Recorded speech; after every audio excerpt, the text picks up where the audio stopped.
कुछ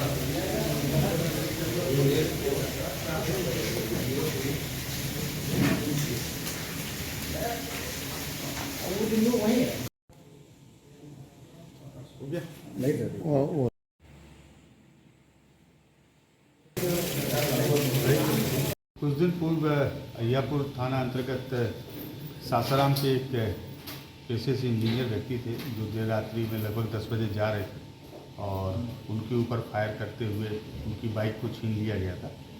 क्योंकि मामला बड़ा गंभीर था, इसको देखते हुए सिटी एसपी के नेतृत्व में एक टीम गठित की गई थी जिसमें एसपी टाउन थी और डीआईओ की टीम थी और अय्यापुर के थानाध्यक्ष भी काम कर रहे थे। इस टीम को कल एक इनपुट मिला। इस इनपुट के आधार पर सिकंदरपुर थाने के अंतर्गत में 3 लोगों की गिरफ्तारी कल शाम को लगभग 5 बजे की गई थी, जिसमें एक व्यक्ति का नाम संतोष था, दूसरे का नाम सचिन था और तीसरे का नाम इंद्रजीत था। इन तीनों ही व्यक्तियों का एक लंबा आपराधिक इतिहास है और एक अवैध आग्नेयास्त्र की भी बरामदगी इनके पास से की गई थी। और इसके अतिरिक्त जो इंजीनियर थे जिनकी लूटी हुई बाइक थी, उस बाइक को भी इन अपराध कर्मियों से जब्त किया गया था।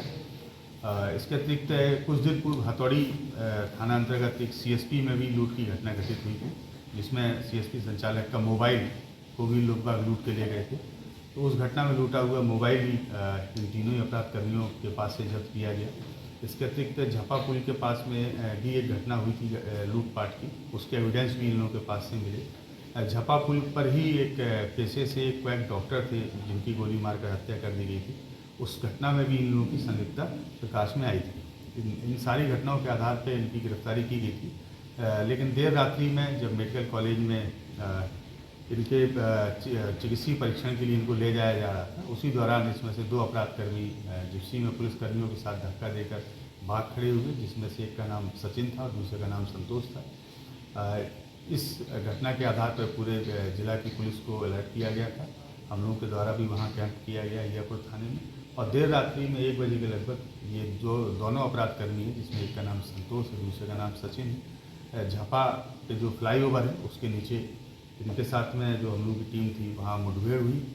इन लोगों के द्वारा पुलिस के ऊपर फायरिंग की गई, लगभग 3 राउंड गोलियाँ चलाई गई। पुलिस के द्वारा भी चेतावनी देते हुए आत्मरक्षा कंट्रोल्ड फायर किया गया, जिसमें दोनों ही अपराध कर्मियों को एक गोली पैर में लगी। दोनों अभी मेडिकल कॉलेज में इलाजरत है और इन तीनों ही अपराध कर्मियों का एक लंबा आपराधिक इतिहास है जो पूरी लिस्ट में आप लोगों के साथ में शेयर कर रहा हूँ। कस्टडी से भागने के बाद ये लोग हथियार कहाँ से लाते हैं कि पुलिस पे भी हमले करने की जरूरत है? एक्चुअली उसका ड्यूरेशन काफ़ी लंबा रहता है और इनका ग्रोथ काफ़ी बड़ा है और निश्चित रूप से जो हम लोगों के पास में अभी तक इनपुट्स आए हैं, भागने के तुरंत बाद ये लोग ऐसे ही साथियों के साथ में जाते हैं जिनके साथ पहले पूर्व में घटनाएं घटित कर रहे होते हैं और उसके बाद नो डाउट इनका योजना यही रहती है कि आप जिले से कहीं बाहर जाएंगे, हो सकता है जो बगल में जो हम लोग अंतर्राष्ट्रीय सीमा है वहाँ से बाहर निकलेंगे। और कहाँ से ये लोग पकड़े गए थे? ये लोग सिकंदरपुर थाना अंतर्गत क्षेत्र से पकड़े गए थे और जो देर रात्रि में मुठभेड़ हुई है वो मुठभेड़ अय्यापुर थाने के अंतर्गत झपा फ्लाईओवर है उसके नीचे। अब फिर से इन लोगों की कुछ प्लानिंग वगैरह थी क्या घटना करने की? काफ़ी इनपुट्स हम लोगों को मिले हैं इनसे पूछताछ के दौरान, क्योंकि अनुसंधान बाधित नहीं हो इसलिए अभी उसको शेयर हम लोग नहीं कर रहे हैं। सर, झपहा में जो चिकित्सक की हत्या हुई थी उसमें क्या मोटिव था इनका? लूट के उद्देश्य से किया था कि? अभी तक की पूछताछ में लूट का ही मोटिव सामने आ रहा है, लेकिन क्योंकि जहाँ घटना घटित हुई उसके कुछ दूरी पर ही संयोगवश वहाँ पर हम लोगों की 112 की गश्ती गाड़ी थी जो किसी घटना को कवर करके वहाँ से लौट रही थी। तो इनके द्वारा फिर उस योजना को वहाँ छोड़ दिया गया। इनको लगा कि कहीं ऐसा ना हो कि पुलिस यहाँ पर आ जाए और जिस समय वो जो क्वैक थे उनके साथ गोलीबारी की गई, उसी के 2 या 3 मिनट उपरांत वहाँ एक मेजर एक्सीडेंट भी हो गया। उस एक्सीडेंट को लेकर पुलिस वहाँ रश की और इन लोगों को लगा कि शायद गोलीबारी की घटना को देखते हुए पुलिस आ रही है, तो भयभीत हो गए और बिना उनकी गाड़ी लिए वहाँ से भाग गए। ये तीनों से कहाँ के रहने वाले हैं?